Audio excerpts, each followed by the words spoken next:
lolli uummata Oromoo Karrayyuu irra milishoota mootummaa naannoo Amaaraatiin banama akkamitti fufee jira jedhani. Poolisoonni Oromiyaa haweera rumnoota mootummaa naannoo Amaaraa kan qolachuuf aana fantaallee bobbaanillee loltoota Amaaraatiin miidhaan irra qabuun dubbatamaa gabaas midhaasin qabu. Dhiittaan mirga namooma Itoophiyaa keessa godhama jirtan maacha deemuun sadarkaa yaaddessa argeettee jedhe. Ligiin mirga namooma gaafa Afrikaa ibsa baaseen Itoophiyaa Yugoslaaviyaa Afrikaa ta'urra kabararuu danda'u. Jidduu seensi yookaan araaroo qaam walaba qofaan immoo yaad barruu gaazexaa Nation Afrikaati lamaan iyyurra dubban. Maqaleen jigaachan sirna jedhuun jaarsaaf jaartii nadheeniif ijoollee daratee uummati bal'aan Oromiyaa guutuurra ispoortiin dhumachuu jira. Sirni raayyaattis biyyi Itoophiyaa dabalatee qaamota waraana hundi nyaatee uummata dabru kun fuulli miidiyaa hawaasaa irratti immoo jabdunan boorsaa jira.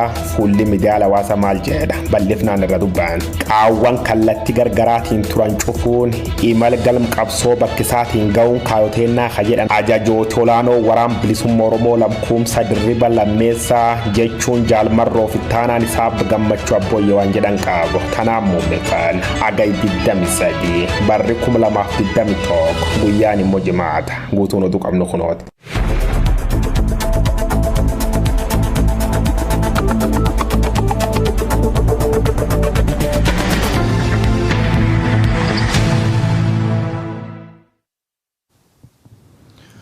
Shama kam jirtu daawwattoota fi dhaggeeffattoota Oromiyaa Miidiyaa Neetwoork oduu keenya har'aaf qabnu isinitti himaa ani yoon ingiraati. Lolli uummata Karrayyuu irratti baname kan torbanii guute ammallee hin dhaabbanne. Lola guyyoota lamaan darban humnoonni naannoo Amaaraa hawaasa horsiifasee bulaa Karrayyuu irratti godhaniin ijoollee waggaa 9 dabalatee namoonni nagaan 9 yoo madaa'an 3 ajjeefamuu maddeen keenya nutti himan. Karrayyuurra loowwanii 200 saamamuu fi qeeni gadaa Karrayyuu humnoota naannoo Amaaraatiin haleelamuu dubbataniiru hawaasni Karrayyuu. Lolaa kana keessatti humnoonni Amaaraa meeshaalee waraanaa jajjaboo kan akka fanjii fayyadamanii hawaasa horsiifatee bulaa waraanaa jiru. Poolisiin Oromiyaa weerara humnoota naannoo Amaaraa kana qolachuuf aanaa Fantaalleetti bobba'ee ture. Humnoota Amaaraan haleelamee akka dacha'e hawaasni aanaa Fantaallee OMN'tti himaniiru. Torban darbe keessallee lola kanaan namoonni 3 ajjeefamuu kurnaniin kan lakkaa'aman ammoo madaa'uu gabaasuun keenya ni yaadatama. Wayitaa humnoonni naannoo Oromiyaa restii Amaaraa deebisuu fi duulaa jiranitti humnoonni naannoo Amaaraa ammoo lafa Oromiyaa weeraraa jiraachuun hedduu biratti dhimma gaaffii uume ta'eera.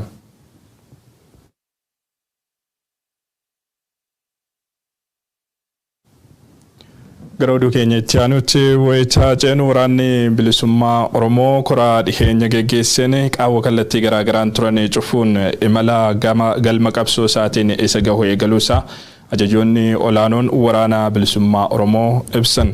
Ajajaa olaanaan waraana bilisummaa Oromoo Marroo Dirribaa fi itti aanaan ajajaa olaanaa Gammachuu Abbooyyee ibsa raadiyoo irratti biyyoolessa Oromiyaaf waloon kennaniin Uummanni Oromoo tumsa waraana bilisummaa Oromootiif kallattii hundaanii taasisu cimsuun umurii gabrummaa gabaabsuu akka qabuuf waamicha dhiheessaniiru. Guutuun gabaasa kanaa itti aanee dhiyaata. Korri waraanni bilisummaa Oromoo dhiheenya geggeesse kan bara 2017 geggeeffame as kan jalqabaati jedhu ajajaa olaanaan waraana bilisummaa Oromoo Marroo Dirribaa. Koraa bara 2017 geggeeffame asitti haalonni akka biyyaattis ta'e akka dhaaba isaaniitti turan hedduun bifa jijjiirrachuu dubbatu ajajaan kun. Addi bilisummaa Oromoo qabsoo karaa nagaan geggeessa jedhee biyyatti deebi'uu wal qabatee garaagarummaan yaadaa waraana bilisummaa Oromoo waliin uumamee ture. Adeemsa keenya keessatti qaawwa nutti uume qabaa kan jedhan ajajaan kun kora kanaan qaawwa ture furachuuf dandeenyeerra jedhu. Qaawwa uumames ni ture qaawwa hooggansaa sanas bakka buufachuu fi sirreeffachuun dirqama waan ta'eef hordofsuun gaggeeffame kora sanarratti gaa itti bahisaa akkuma itti bahee ABO jechuun addi bilisummaa Oromoo jaarmiyaan siyaasichaa fi akkasumas gooblaalee garaagaraa jiran keessaa gooblaanii keessumaa qabsoo bilisummaa Oromoo harka guddeessaa ittiin galmaan gahuu fi qawwee qabatee jiru dameen dantaa waraanaa ka waraana bilisummaa Oromoon qajeeluu wal qabatee dirreerraati adeemsifamuu qabaa murtoo jedhuu fi ejjennoo jedhu fudhannee akkasittiin waan qajeeluu qabu qajeelfannee. Kora dirreewwan qabsoo lixaa fi kibbaatti geggeeffame kanarratti akkatuma haalli hayyameen qooda fudhattoota zooniiwwan maraa hirmaachisuu fi yaalameera jedhan hawaasa keessaas namoota hirmaachuu danda'aniif waamicha taasifame kan haalli mijateef hirmaachuu isaaniis ibsan. Korichi kora sabaa bakka bu'uuf kan danda'udha kan jedhan ajajaa olaanaan waraana bilisummaa Oromoo Marroo Dirribaa murtoowwan darbanis bu'aa qabsoo Oromoo keessatti qabaataniin madaalamuu qabu jedhu. Korri taa'ame kan yeroo dheeraaf itti qophaa'amaa ture ta'uu kan dubbatanitti aanaan ajajaa olaanaa waraana bilisummaa Oromoo Gammachuu Abbooyyee gama isaaniitiin murtoowwan kora kanarratti darbanis adeemsa qabsoo Oromoo fuula duraaf haalaan barbaachisoo ta'uu ibsan. Wanta kaleessa keessa dabran haalli banaa ta'ee waan hedduu dadhalchaa ture sun cuftiyyuu waan cufameef kanarratti ammoo ummati keenyas bilisummaan Oromoodha. Oromiyaan bilisummaan isiidha.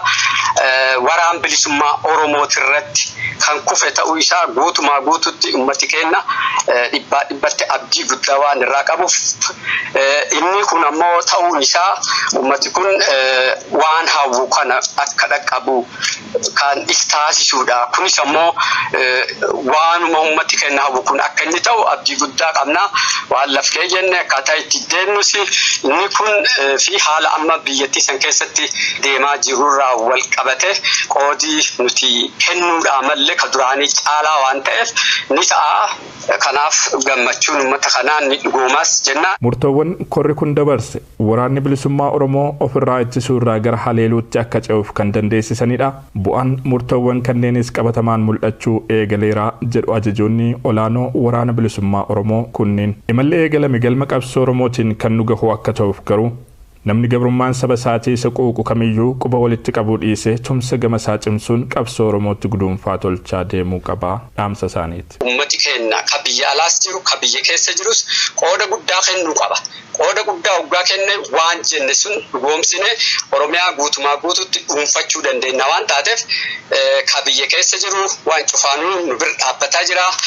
Kan caalaa daranatti jabeessuu qaba. Qeerroon waan godhaa jiru jira. Innis kanarra jabeesse waraana kana waliin ta'uudhaan diina kana buqqisnee Oromiyaa dhuunfachuudhaan ummati keenya gabrummaa bara dheeraatii fi boo'ichaaf gadadoo hidhamaa ajjeefamuu san keessaa bilisa bahuu qaba. Kun ammoo wareegama ulfaataa nu feesisa. Wareegama ulfaataa kana baasaa jirra. Ummati keenyas kana baasuu qaba. Of eeggannoo guddaa gaafata. Bara dhufaa dabraa nuti itti dhiyaannee qabuun aadaa nu taateetti aadaa kanatti jijjiiruu fi nuti wareegama kafaluu jiru hin jijjiiramtillee jijjiiruu jirrallee galma hundeetti uummanni keenya bilchina irraa eegama. Quba walii qabu sun miti qabsoo keessaa hancaanee sun miti namni hundiyyuu gabrummaan nu keessa jirru mataan ishee qabsoo waan taateef hundi keenya iyyuu kan gabrummaa Oromootti amannu qabsoo bilisummaa Oromoo keessa jirra jechuudha. Akkasii yoo deemne inni injifannaa.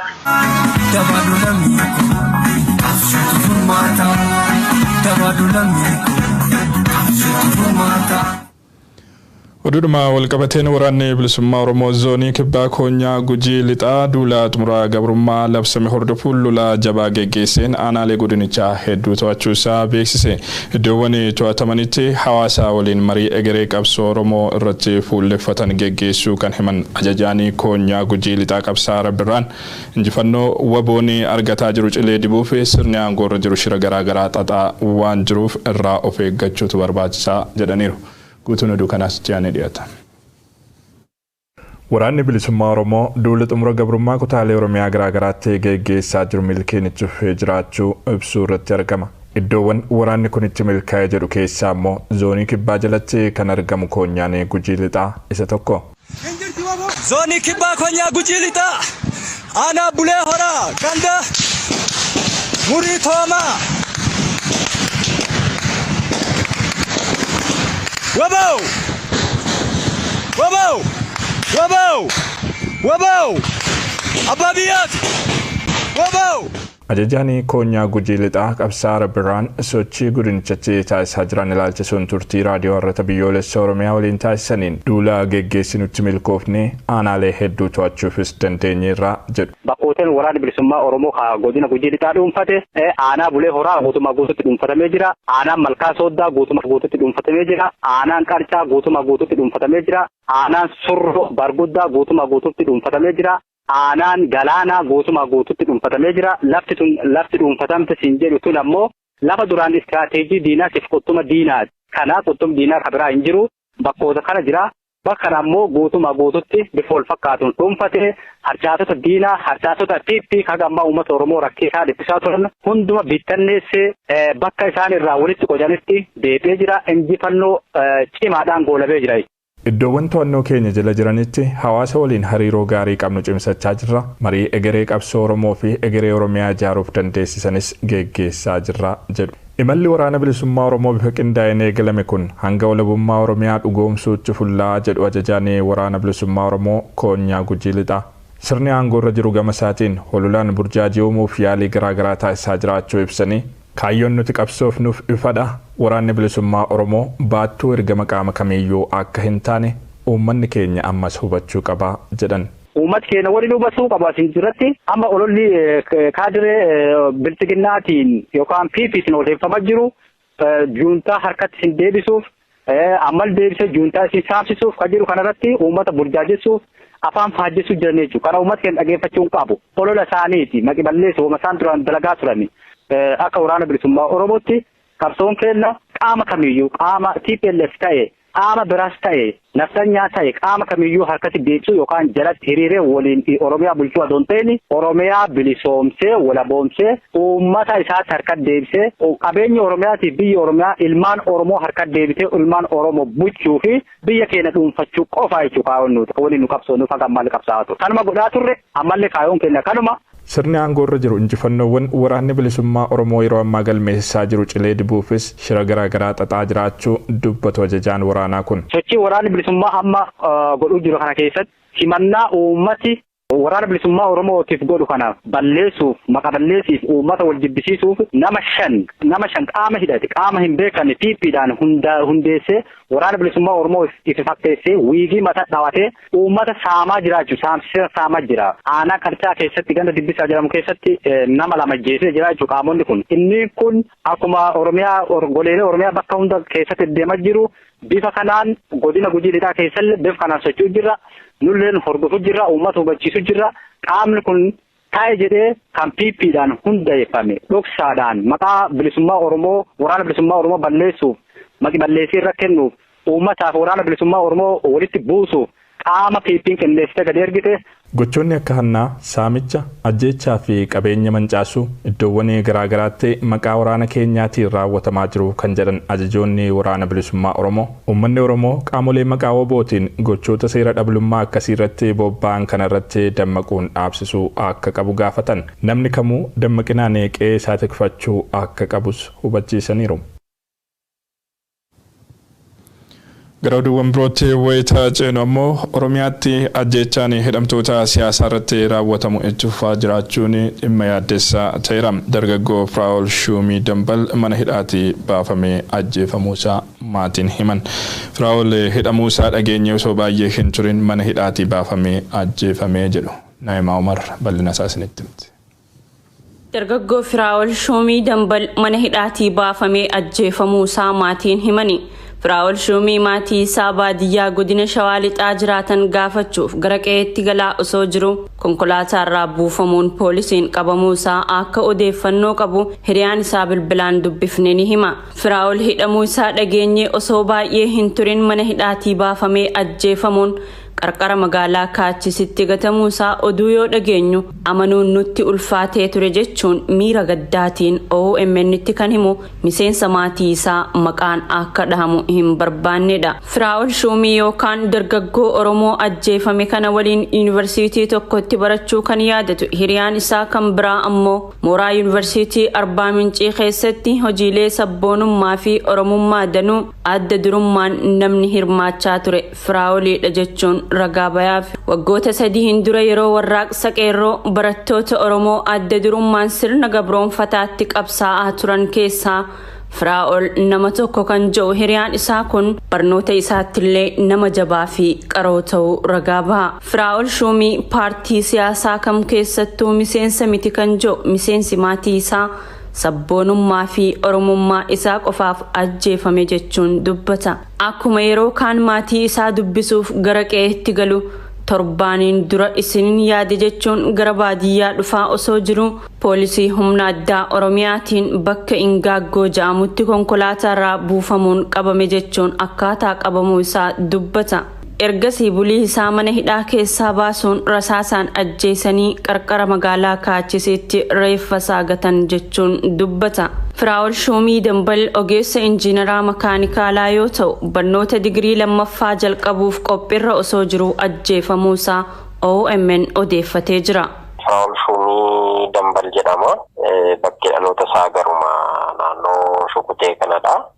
Barataa yuunivarsiitii Arbaa Mincii tureeyyuu egaa torbeen dura hidhaarra tureeyyuu hidhaatii akkuma baafameen egaa naannoo dhuma Kaachisitti darbatamee reeffi kan argame maatiin isa achiitii kan argate sababuma ilaalcha siyaasaatiin kan inni qabamee hidhameessi dura mucaa sabboonaa quuqama eenyummaa isaa qabu tureeyyuu. Ittaanii mirga namummaa Itoophiyaa keessatti hammaataa adeeme sadarkaa yaaddessaarra gahee jira jedha liigiin mirga namummaa gaanfa Afrikaa.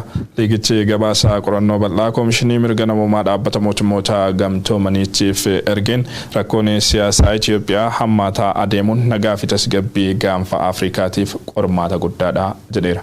Abrahaam Birroo guutuu gabaasa kanaa isinitti hima. Liigii mirga namummaa gaanfa Afrikaa gabaasa bal'aa qorannoo damee mirga namummaa dhaabbata mootummoota gamtoomaniif ergeen rakkoon siyaasaa Itoophiyaa hammaataa adeemuun nagaa fi tasgabbii gaanfa Afrikaatiif qormaata guddaadha jedhe. Keessumaa waraanni Tigraay fi Oromiyaa keessaa dara lammiilee guddoo hammeessuu fi haalli kun kan itti fufu taanaan biyyattiin gara fiixee diigumsaatti oofamaa jirti jechuun akeekkachiisee jira. Guutuu biyyattii keessatti wal waraansii fi dararaan lammiilee nagaa irratti guyyaa guyyaatti dabalaa jira ka jedhe dhaabbati mirga namummaa kun dhaabbileen idil addunyaa fi qaamoleen dhimmi ilaalatu hunduu mootummaa bilchiginnaa irratti dhiibbaa taasisuu qabu jedhee jira.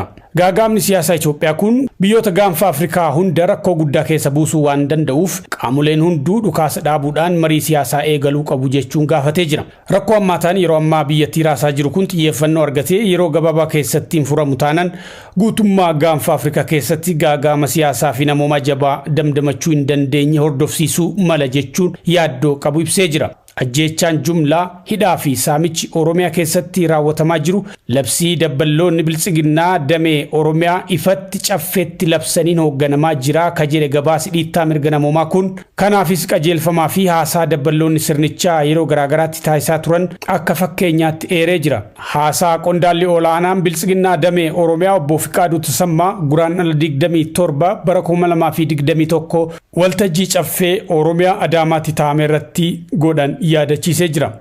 Tokko akkan argetti juuntaa guyyaa 15 keessatti mo'attanii dhuguma baa'oo shanee maaliif dadhabdanii humna dadhabdaniiti moo humna waan hin qabaanneef moo maal inni kan jedhutu ka'ee jira jechaadha. Conventional war kan ta'ee fi riphee lolaa kan jedhamu kun garaagarummaa mataa isaa danda'e qaba. Conventional war kan ta'e meeshaa gurguddaa qabatee birgeediidhaan maal ijaaramee fuula duratti kan waraanu jechuudha. Amalli kaabarratti ture kana ture. Saraawitiidhaan jechaadha raayyaan.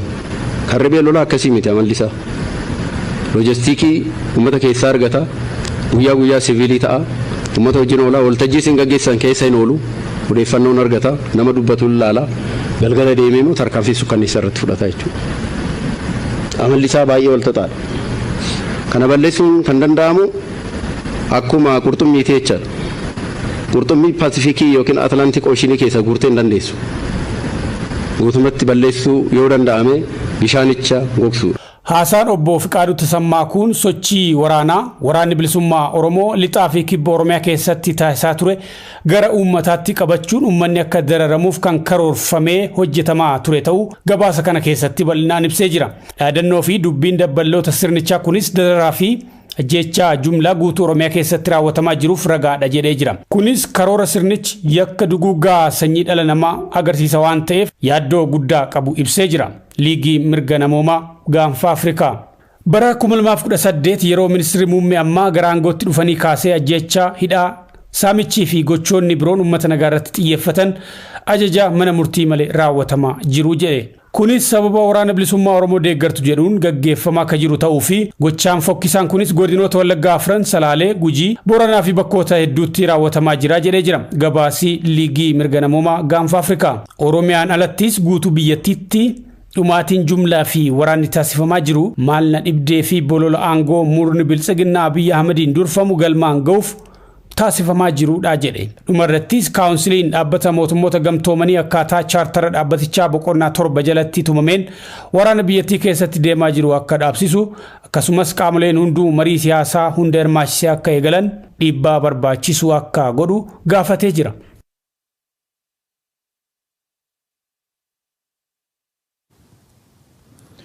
Gara dubrootti wayitaa ceenu ammoo maqaa leenjii gaachana sirnaa jedhuun jaarsaa fi jaartii beeraa fi daa'ima dabalatee namoota hedduu waraanaa fi qopheessaa kan jiru sirni bilisiginnaa namoota leenjii kana hin fudhanne horii jalaa qalachuun hanga 5 jedhee adamsuutti cehuu isaatu dubbatama.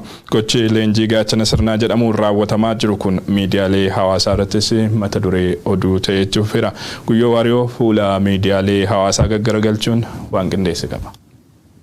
በጣም ጥሩ አካናላ መቶል ሲደምቦ Hagariin akka reefe'umsi duddukutee haan akka nadheen garaachaa cicillaan faca'aa'u tokko tokko akka gaalchiittoo nyaattee lafa gangalaata hedduun immoo waan godha jedhanii daduun taane waan fuul hin qabne agarsiisuun fedhii malee si kofalchiisa aawwan ilmaan waliin jaarsaaf jaartiin bokkooraa nadheen immoo waliin laf qullar gangalaatu gochi nam qalbii qabuuf saalfii maraata malee harka badeef immoo leenjii komaandootii jedhu waraan kaab Itoophiyaatti naannoo ji'oo 9 oliif godhama jiruun loltoota raayyaattis biyya addunyaachisuu warra hafan booji'amtoota waraana tolchi maqalee gati habaqati sirni mootummaa Abiy Ahmed poolisoota idilee poolis federaalaatiif humna adda hedduulee naannoo cuufirra ergulle dubbiiwwan bad fakkaate kitatirra gar zimatiin ta'uu dinnaan qeessii sheekiif abbootii gadaa waraanaa taffeere seena biyya addunyaa irratti abbootii gadaa qeessii yookaan sheekii waraan labsan jaba jechuun kan uumamsiis sirni murnoo pidiyoo bilisiginnaa uummata bal'aa waraanaaf itti fayyadamu irratti argama.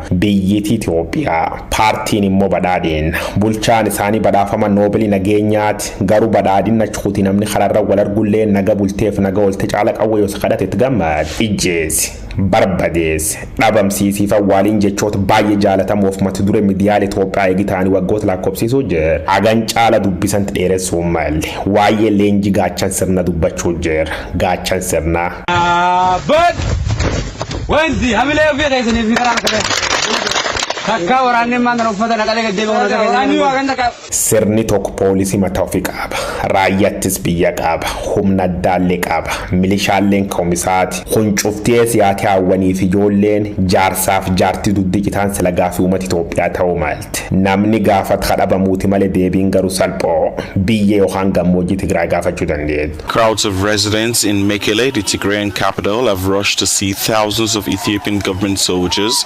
paraded by their akka aadaa saayinsii waraanaatti ulaaga leenjifamtootaatiif bu'uura seeraa dubartii ulfaa daa'imman haawwaniif jaarolee gadaamojjii tamata buufata duula qopheessuu yakka ta'u seerri waraanaa ifan lafaa taatullee garuu kutaalee Oromiyaa hunda keessan namni leenjitan hin fudhatin bakka tokko murtii raaba gadaatiin loon irra qalaan warra kaan immoo 5 jedhanii farraaju kanaaf carraan jira akkasitti umri malee burraaqu taatee jechuu miidiyaaleen hawaasaa mirran maal jedhanii muummeeffan gochi ceera fokkoof safuu mata lagatii aadaa cabsa kanaan duub namoota hedduun hojii mootummaa kana dheekkamuu yoo balaaleffatanii namoota armaan dur siyaasa barreessu yookaan dubbachuun jaalan dabalate namoota hedduun karaa makmaksaatiin qoosuu jiru gariin karaa akkatiniitii ulfooftu fuudhaa jedha haannan mataan duqulaamsuun udduun kaaftuu jedhaan hedduun immoo yecanna qolati jechuun qoosa afaan sidaamaatiin dubbi obbaasan biyyittiin noobilii nageenyaatiin booltu lafti waggoota 3 oliif seena dheera qabdu Itiyoophiyaan leenjii gaachan sirnaatiin humaatan barsiisuu jirti jedhaan. Underscoring their determination to keep fighting until the region's pre-war borders are restored.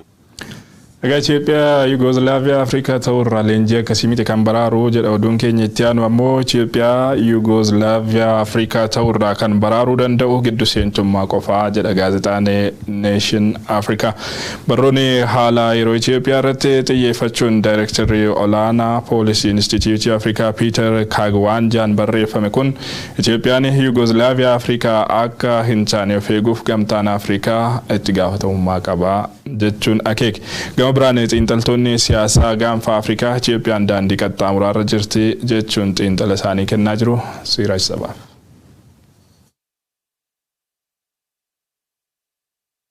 Waraanni waliinii Itoophiyaanonni adeemsisaa jiran biyyattii Ruwaandaa fi Yuguzilaaviyaa taasisuu danda'a jechuun xiinxaltoonni siyaasaa gaanfa Afrikaa yaaddoo qaban barreessaa jiru.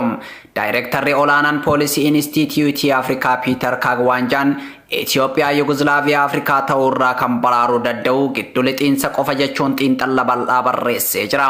Barruun haala yeroo Itoophiyaa irratti xiyyeeffachuun daayirektara olaanaa poolisii Inistituutii Afrikaa Piiter Kaagwaanjaan barreeffame kun Itoophiyaa Yuguzilaaviyaa Afrikaa akka hin taane qaamni gamtaa Afrikaa eeguuf itti gaafatamummaa qaba jechuun akeeka. Waraanni waliinii ji'oota 9 Itoophiyaa keessatti adeemsifamaa jiru taatee bara 1994 Ruwaandaatti ta'e kan lammiilee miiliyoonaan hobbaaseem Afrikaa irra deebiin keessummeessisiisuu malaan sodaa Piiter Kaagwaanjaan gamtaan Afrikaa waraana Itoophiyaa keessaatiif callisuu irraan furmaata waaraa kaa'uu qaba kan jedhu barruun gaazexaan Afrikaa Neeshin irratti ba'e kun Abiyyi Ahmad akkuma aangootti dhufeen sirna federaalizimii dadhabsiisee sirna Itoophiyaa tokkummeessuu jechuun yuunitarii siistem hordofuun isaa gaagama walxaxaa biyya saaxila jechuun hundeeffamuun paartii biltsiginnaaf moggeeffamuun federaalizimii rakkoo waraanaa akka dhalche ibsa. Waraanni amma Itoophiyaa keessatti adeemsifamaa jiru kun Itoophiyaa Yuguzilaaviyaa Afrikaa godhuu danda'a. Itoophiyaan ammoo Yuguzilaaviyaa Afrikaa akka hin taane manni maree nageenya gamtaa Afrikaa baraaruu qaba jedham. Barruun aangawaan poolisii Inistituutii Afrikaa barreesse kunim Yugoslaaviyaan bulchiinsa Slobodan Milošević jalatti waraana waliiniitiif kan saaxilamte yoo ta'u Itoophiyaan ammoo bulchiinsa Abiyyi Ahmad Alii jalatti waraana dhiiga lammiilee dhangalaasaa jiruuf saaxilamtee hunkuramaa jirti. Gama biraan xiinxaltoonni siyaasaa gaanfa Afrikaa Itoophiyaan daandii qaxxaamuraa irra jirti jechuun xiinxalla isaanii kennaatii jiru. Waraanni Itoophiyaa keessaa yakka waraanaa fi sarbama mirga ilmaan namaa hordofsiisuu bira darbee daandii qaxxaamuraa biyyattiin jiraachuu fi jiraachuu dhabuu irra gahuu xiinxaltootaan dubbatamaa jira. Xiinxallaan siyaasaa gaanfa Afrikaa Abdurrahman Said rakkoo yeroo ammaa Itoophiyaa mudatee biyyattii akka daandii qaxxaamuraa irra taatu godhee jira jedha. Biyya daandii qaxxaamuraa irra jirtu baraaruuf tarkaanfiiwwan diigumsa biyyattii saffisiisan dhiisuudha jechuun dubbataniiti jiru. Barsiisaan saayinsii siyaasaa Yuunivarsiitii Bahar Dar Wuhiba Egzaaber Farradaa biyyattiin daandii qaxxaamuraa bira tartee rakkoo hamaa keessa seentee jirti jechuun dubbata. Itoophiyaa kufaatii fi diigamuu irraa baraaruuf qaamoleen jiraachuu fi jiraachuu dhabuu Itoophiyaa keessatti gahee gumaachuu danda'an Itoophiyaa baraaruu qabanii yaadam barsiisaa saayinsii siyaasaa Yuunivarsiitii Bahar Dar.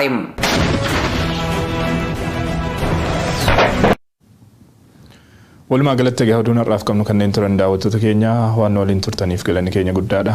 Yeroo gaarii.